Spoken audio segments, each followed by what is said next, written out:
Eu acho que esta análise é interessante, mas visto de dentro, o que é que nós temos? Temos efetivamente o facto de em Santiago ter, e particularmente Santiago Sul, ser o centro do poder, onde se concentra as baterias para o candidato a primeiro-ministro, pelo que eu acho que efetivamente... Aí já é difícil. Eu acho, mas de toda maneira eu acho que esta questão é fundamental. As mulheres devem partir para a luta, devem poder, portanto, ganhar as conselhias, ganhar apresentar as comissões políticas regionais. Nós também temos, no nível do PICV, portanto, algumas referências deste tipo. Tivemos aqui a Nilda Fernandes aqui em Santiago Sul, na Praia, coordenadora, ganhando as eleições. Temos também, portanto, algumas situações em que vemos que as mulheres nestas coisas, para além de não serem estimuladas, auto-excluem-se. E eu acho que é uma atitude que a gente deve superar. A mulher, nesta matéria, deve poder estar à mesa e poder dizer eu também posso e eu também vou à luta. Pelo que eu acho que, neste momento, por exemplo, no quadro do PICV, o facto de termos 2 mulheres candidatas à presidência, ou pré-candidatas à presidência do PICV, é de saudar. Mas diria que também na Comissão Política Portanto, do PICV...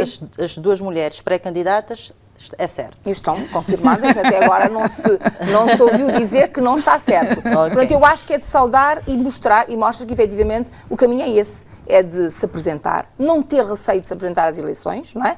E poder efetivamente ser por aí, portanto, ter a capacidade depois de posicionar-se em termos de lista.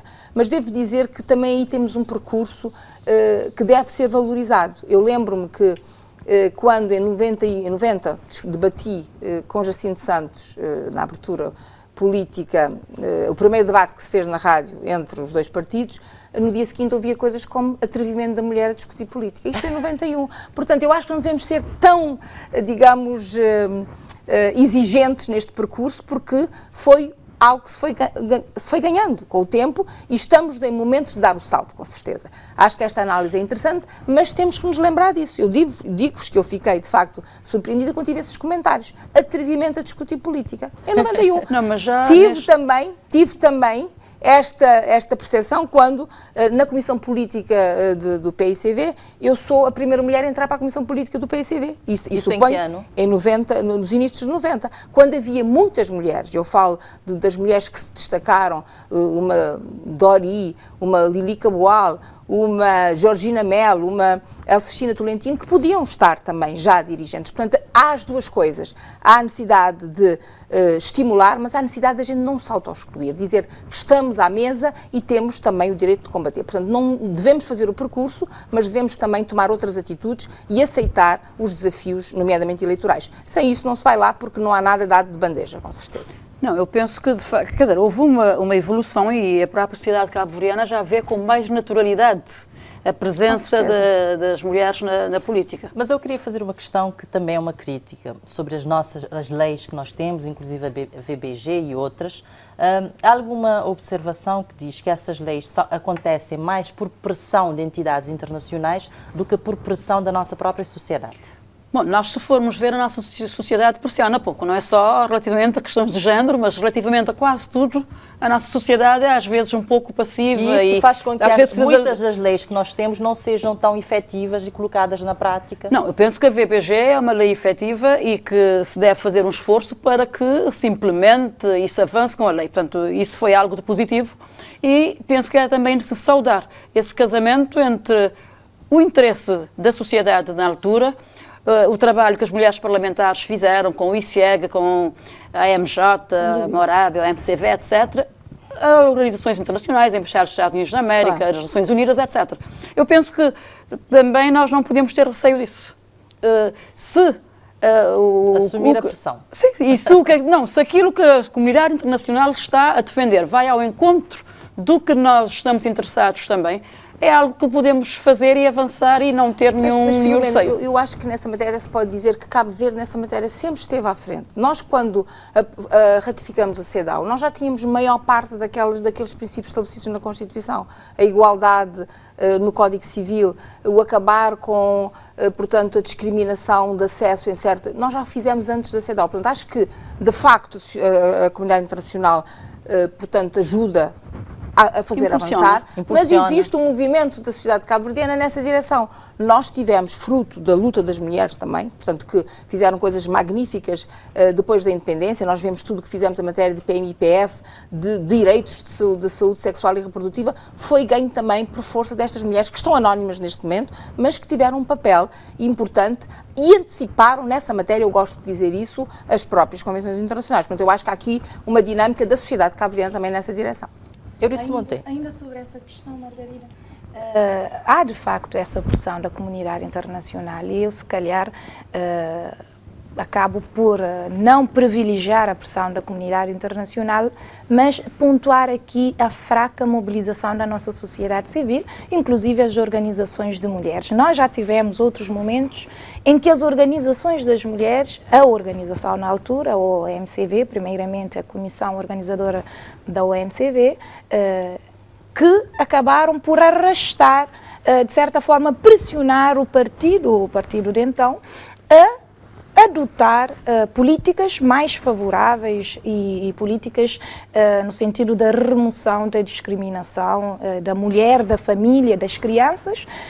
Depois nós fomos seguindo uma certa e uma outra perspectiva, porque naquela altura havia o feminismo radical, era a luta pela igualdade absoluta, inclusive no plano da sexualidade, que é o ponto onde a sociedade cabo-verdiana tem ainda uma relação de maior conservadorismo e de maior fechamento.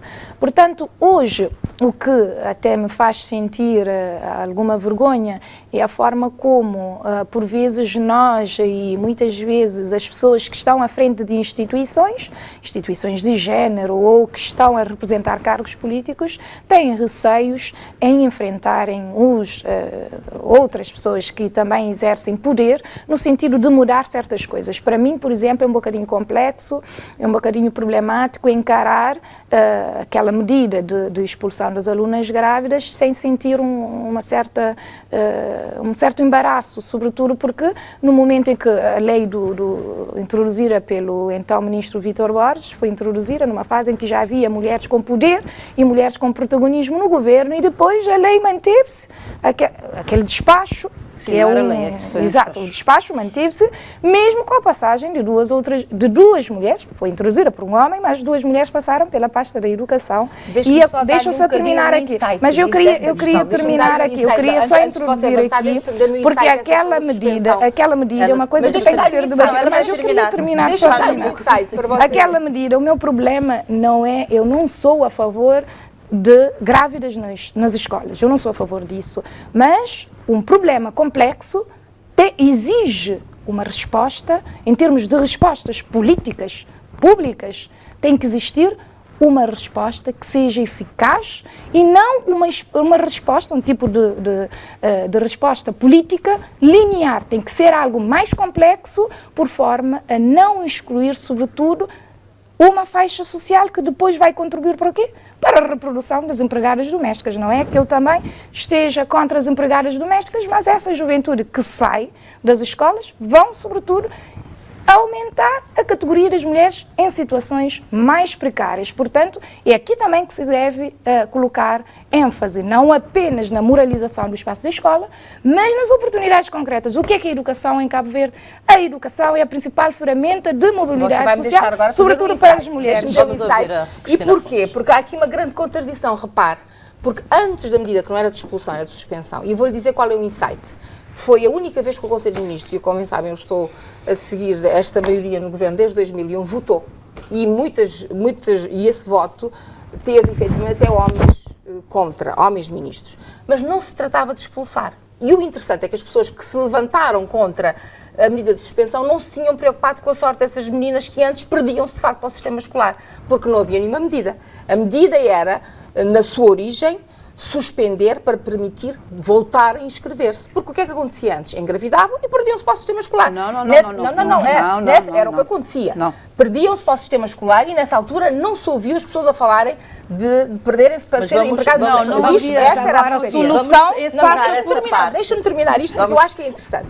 Eu estou de acordo com a decisão que se tomou agora em relação ao Estatuto da Criança e do Adolescente de repor a questão, porque na altura era de facto uma medida complexa, que não foi implementada. Mas o que acontecia literalmente antes da suspensão e não da expulsão era permitir que as alunas, e não havia qualquer moralização aí, era permitir que suspendessem, voltassem a inscrever sem penalização. O que é que acontecia antes é que elas depois abandonavam. Esses eram os dados que foram levados. Uma resposta simplista. Não era simplista. Não, eu ainda não terminei já. Agora, porque senão não terminamos o nosso último ponto. Mas veja, é só por uma questão de termos os dados todos, porque senão é muito fácil de tirar. A ideia era, por um lado, suspender, mas depois criar capacidade, e não era simplista porque havia isso, eu lembro nessa altura até falar com a representante do Unicef, que me dizia que havia esse modelo em algumas sociedades, em que se poderia depois acompanhar a jovem para que ela depois pudesse terminar. Aqui em Cabo Verde. Mas acompanhar a prática, apoiando organizações não governamentais, era possível, sim. Eu devo dizer que eu acho que naquele contexto a suspensão tinha essa perspectiva de permitir voltar. E antes não havia ninguém a cuidar da sorte dessas Mas mulheres. antes não saíam. Porque saíam... Algumas ficavam. Não. Ficavam, muitos não sim, saíam e depois não voltavam, não havia a possibilidade de voltar. Eu entendi na altura que, efetivamente, e nós tomamos a posição conscientes, e eu nessa altura falei com várias senhoras e várias mulheres também de movimentos de mulheres que entendiam que, de facto, fazia sentido esse equilíbrio. Não era deixá-las perder-se para a escola, mas depois acompanhá-los. Não conseguimos fazer isso. Não tendo conseguido, nós tivemos que repor. Eu acho que agora, neste vamos começar. Mas então, agora, quem é que vai arcar com os custos, ou seja, com o impacto que teve na vida daquelas que foram afetadas pela medida? Mas o que é que nos provava que elas não sairiam na mesma? De qualquer maneira, se vocês não sabiam se elas iriam sair ou não, por que é que a medida não foi mais em termos de direito, ou seja, querendo podiam sair? Se a situação maternal ou a gravidez permitisse ou condicionasse o desempenho escolar, poderiam sair. Mas a vossa resposta foi expulsão. Não era expulsão, era suspensão. E não contactaram nenhuma instituição. Não contactaram as instituições. Não foi realizado nenhum estudo para a tomada daquela medida. Foi avaliado. Foi avaliado. Não houve estudo, nenhuma instituição foi contactada. Para a última ronda da questão. Qual é o maior desafio da mulher na política, no seu entender, Eurice Monteiro? Do seu olhar de fora. Mulher na política? Bom, eu se calhar vou retomar a questão da liderança do PAICV. As pré-candidatas que estão a despontar ou que já estão na estrada. Perfiladas. Já estão na estrada. Se nós analisarmos o PAICV enquanto partido, o que é o PAICV? O PAICV é, neste momento, um partido estilhaçado. É um partido que, a partir do momento em que surgiu José Maria Neves, a candidatura de José Maria Neves em 1997 contra Pedro Pires, depois da sua eleição em 2000 contra Felisberto Vieira, abriu uma divisão, pelo menos nós temos agora esse PAICV que é dividido em duas alas. O que é que acontece? Nós temos agora duas mulheres a despontarem como candidatas e estão nessa fileira, nesta ala nevista. Os dois homens pré-candidatos estão na ala do Pedro Pires. O que é que aqui está como desafio? Se você diz que é assim... Não, eu estou a fazer a minha leitura, tenho o direito de fazer a minha leitura. Portanto, o que é que está aqui? Muitas vezes é necessário, sim, alianças, mas, por vezes, também há estratégias que são interessantes de analisar.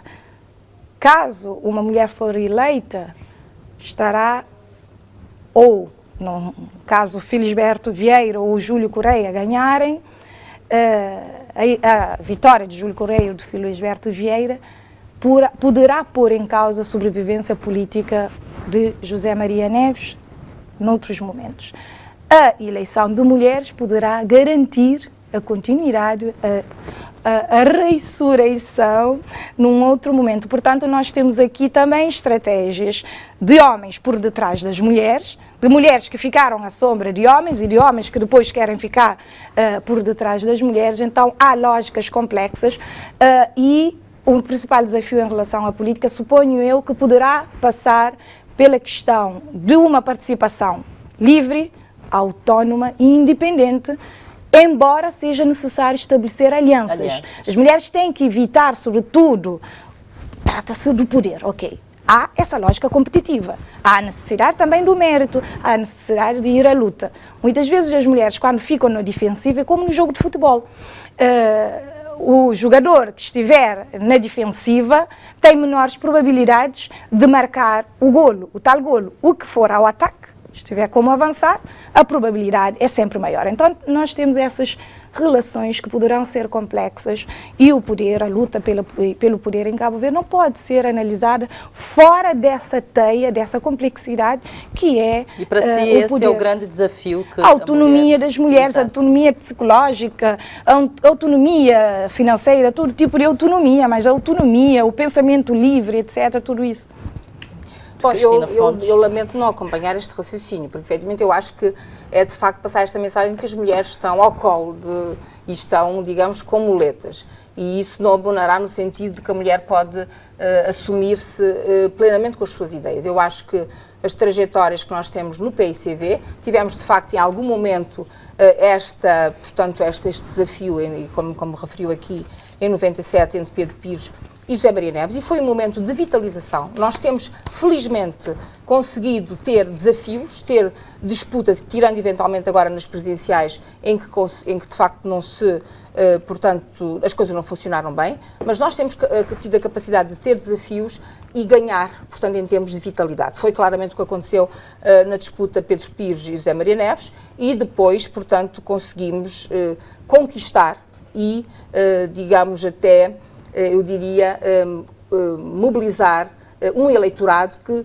levou o PSV ao poder em 2012. Mas discorda dessa complexidade que eu acho que a posição das mulheres? Sim, eu acho que há aqui digamos, um preconceito. Há um preconceito que a ideia que as mulheres só podem estar, e é basicamente o que ela transmite, não é? Há duas mulheres que pela primeira vez assumem esse desafio de se apresentarem, de ganharem ou perderem, e aparece, portanto, uma análise de que elas estarão à sombra. Portanto, eu acho que efetivamente isto assim não ajuda. Eu não disse isso, eu não basicamente disse isso. a esta eu mensagem. Eu disse que poderá existir esta mas relação e, sobretudo, nós temos aqui mas em Cabo Verde essa não relação... aparece com os homens, está a ver? Não, eu disse que as duas mulheres aparece. que apareceram estão na fileira de José Maria Neves e há essa relação e essa... Mas você está enganada, porque o Júlio Correia estava na fileira de José Maria Neves também. Você está enganada. Sim, mas eu estou a dizer neste momento concreto o que é que está a acontecer. Neste momento concreto, eu acho que está a acontecer isso esse e eu aí é não um tenho... mau serviço Não para... não é. Eu acho que é porque você parte desse princípio. Júlio Correia era fileira de José Maria Neves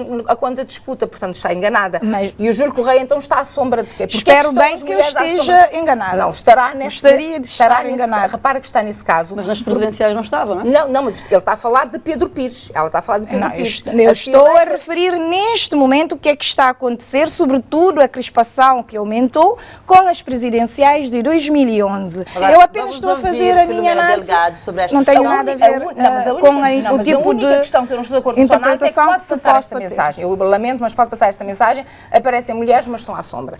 Passa esta mensagem. Segundo... Mas também estão. Há aquelas que estão.